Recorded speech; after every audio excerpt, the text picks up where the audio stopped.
Hey everybody, welcome back to the Spoonie Sagas. I'm Hannah and today we're going to be talking about what not to say to a spoonie.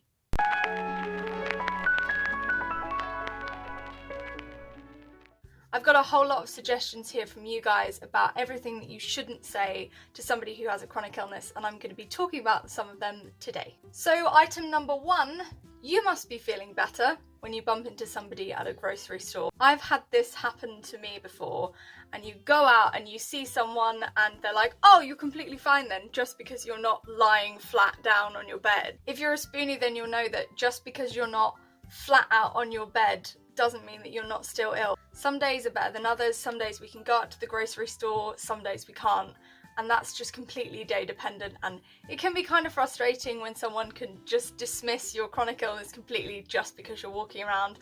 More than likely, beneath the surface, there's a whole load of symptoms going on. Like, I know when I go out, I have like chronic migraines pretty much all the time. I always feel sick. I've kind of learnt to manage that, and you can still go out and do things sometimes. So just because I've bumped into you at the grocery store does not mean that I'm completely cured of absolutely everything.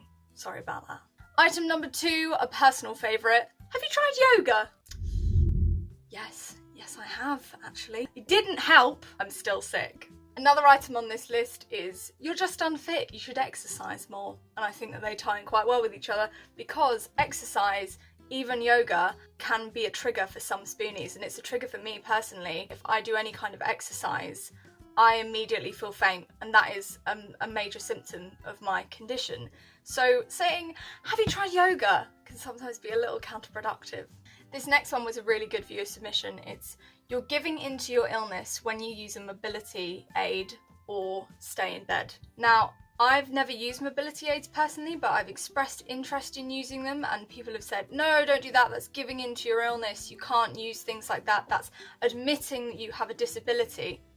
Oh yeah, I kind of do. And until I admit that, I can't really get better. I can't just keep going on ignoring it all the time. If I do that, I'm going to make it worse. So advice to any spoonies, you are not giving into your illness if you use a mobility aid, if you stay in bed, if you take a rest day. None of those are giving into your illness. It's managing your illness, which is super important.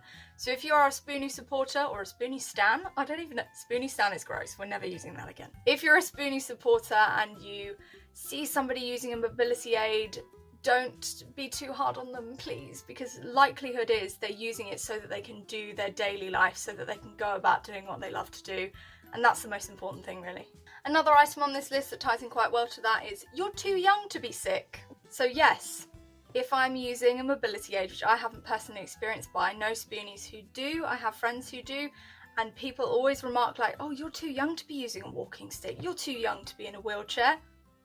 Guys, please, it's the 21st century. Chronic illnesses can affect anybody at any stage of their lives, and the point is that you don't know when it's coming. I didn't just decide to be sick. I didn't just think, you know what, I want to give up my early 20s so that I can have a chronic illness. Just because I'm young doesn't mean that I can't have a chronic illness. Here's another personal favourite of mine that was submitted by a viewer. All you need is a positive mindset. That's right. Oh, you've changed my view. Now I think I can get better. I'm cured, hurrah! Another viewer submission was, just push yourself. What? What? Guys, from personal experience, pushing yourself lands you in a hospital bed. Don't do it. Another viewer submission was, everyone gets tired. I think there's a difference between being tired and experiencing extreme fatigue. People who have chronic fatigue syndrome, people who have chronic illnesses in general, often experience extreme fatigue, and it's so far gone. Like, it's not, if here's like the spectrum of tiredness, we've got tired on this end, fatigue is like way down here, you know? You've got like nervous breakdown somewhere in the middle, and fatigue is like, fatigue is kind of like an overwhelming sense of, I'm gonna drop to the floor right now. And sometimes you can push through it, but other times you do just drop to the floor. Being tired is like, I'm falling asleep during my lecture and I'm knackered.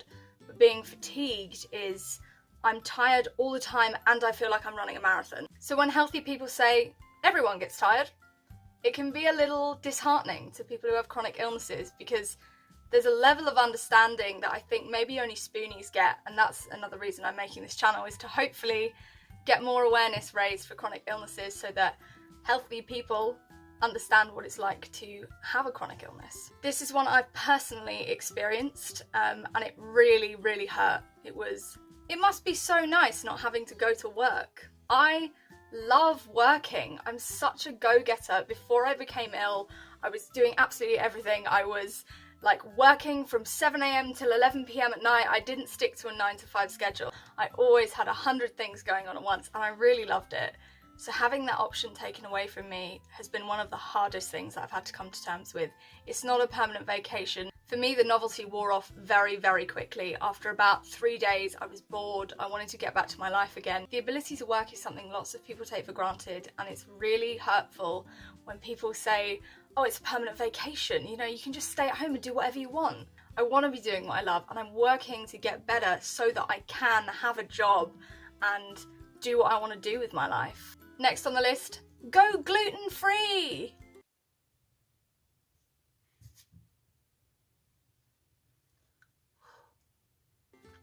Guys, gluten is not the be-all and end-all of everything. Yes, maybe cutting down on carbs helps you be less bloated.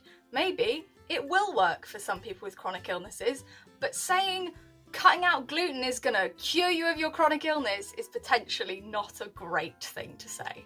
Nuts, dairy, any processed food, go vegan, everything under the sun, every single diet plan. I've tried it all, to be honest. Just cutting out one particular food group is not necessarily going to cure you of all your symptoms. It might, but it might not.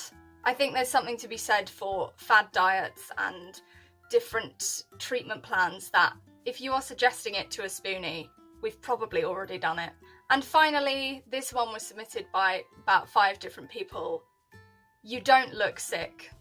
I, looking at myself in the viewfinder, am healthy looking, I guess. Sometimes I have bags under my eyes from tiredness, and sometimes I'm paler if I'm having a particularly weaker day. But right now, not looking too bad. I've got lipstick on, I'm looking fine, but I'm not feeling fine. What you can't see underneath this is that I'm incredibly nauseous. The light from my softbox is blinding me. I've got a headache. But not to go into that for too much detail, you shouldn't judge someone by what they're looking like. I don't know why it's the 21st century and we still have to say this. You don't look sick. Thank you, I'm cured. People with hidden disabilities don't necessarily look sick, but they are.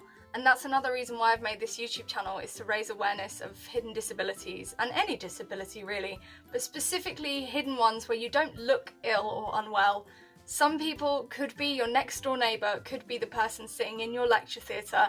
There are some people who have hidden disabilities and they're not feeling well, but they're still trying to do what they can. So to all the spoonies out there who relate to anything that I've said today, please leave me a comment below. What shouldn't you say to a spoonie? What have you had said to you that offended you or made you really think about your chronic illness? Let me know in the comments below, and don't forget to subscribe to this channel and hit that little notification bell so that you get notified whenever I post a new video. That's all for today, guys. Thanks very much for joining me, and I'll see you next time.